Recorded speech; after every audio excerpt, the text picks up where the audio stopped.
to music first, always.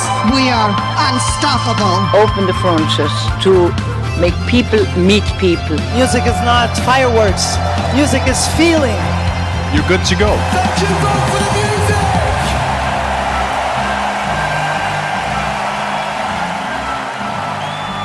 This is Vote for the Music, the Eurovision podcast. Hello and welcome back to Vote for the Music, the Eurovision podcast. I'm Benjamin Widdybank. And I'm Tadeusz.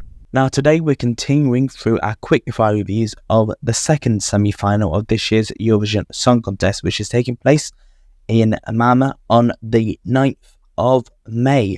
Not long to go now, very, very soon in fact, just a few weeks around the corner. But today we're landing on Greece's entry for the contest, which is Zari by Marina Satti. So let's have just a little listen of that, shall we?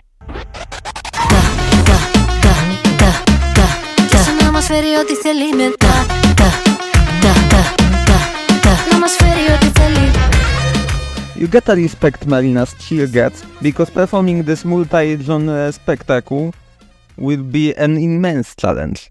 Hopefully we see her deliver. On top of that, the song features all kinds of hooks, from the repetitive chant ta in the refrain, through the adorable white vocals, to strategically placed choirs, drums and bells. I mean, it's hard to deny the content in this song.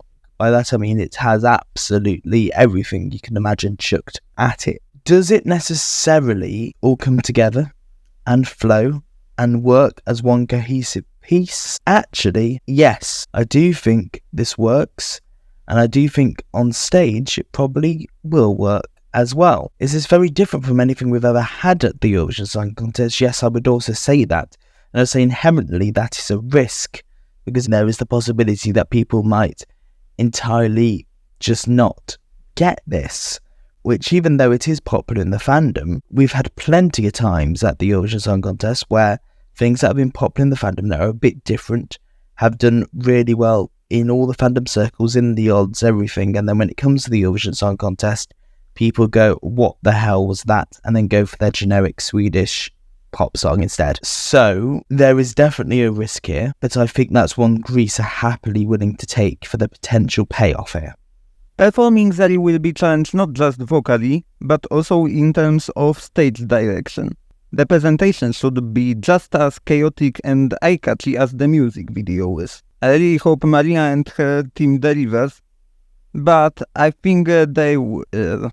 Of all people, Marina has experience with doing stuff like this. Oh, I absolutely trust Marina Satti and her team to stage this very effectively on the Eurovision Song Contest. The exact way it's staged, I think I disagree with you. I think the chaos in the music video is something you perhaps don't want to bring to the Eurovision stage. Because I will admit, when I first heard the song, I saw it in the music video and I watched the music video and I went, what the hell was that? It just did not work for me at all. Watching what looks like an amateur music video with everything going on, chaos and chaos and chaos, things not matching, sound effects, everything being chucked at you, it was overwhelming and I went, what the hell did I just watch? It took listening to the studio version on Spotify for me to go, oh, this is just quite an interesting pop song. I fear if they try and get the full-on intensity and chaos of that video onto the stage and stage it with the same mentality, you could get a lot of the audience having the exact same reaction, because they're not hearing the studio version, they're not hearing it on Spotify. They see it for 3 minutes on the Eurovision stage on the 11th of May. Have what is worth, I think the way it will be staged is probably going to be in quite a professional, quite a slick manner. I think Marina will bring that, and I think that's the approach they will go for, because the video was purposely amateurish. But if they made the performance purposely amateurish, people will see it as just simply amateurish. But I do believe that the way Marina Satti would go is for a very professional, very slick performance, and that's exactly what they need for this song. And with that, I think it could really deliver on the 11th of May. Zari will qualify to the final, I'm saying that with full confidence, and may fight for a win, or perhaps it will end up at last place. But whatever its fate will be, at least it's a song that dared to dream and be proud of what it is. My biggest thanks to Marina for delivering us something like that.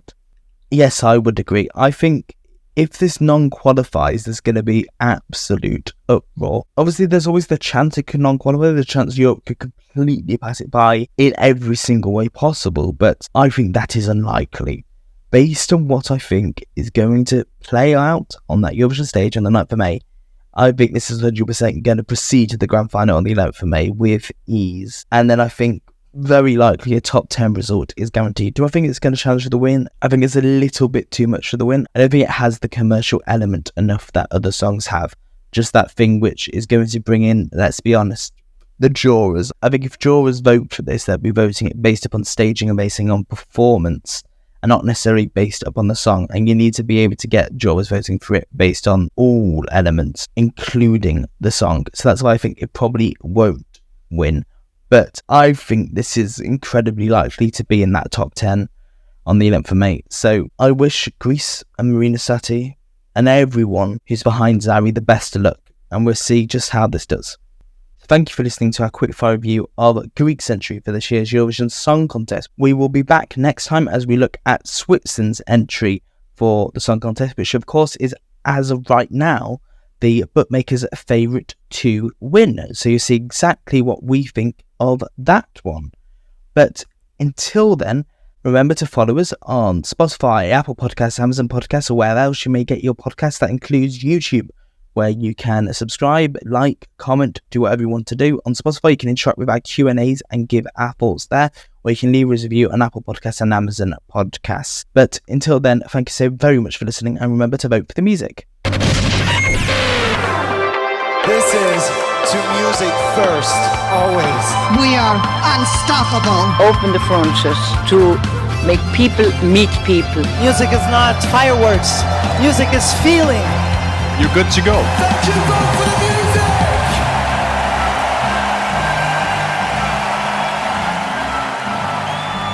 This is Vote for the Music, the Eurovision podcast.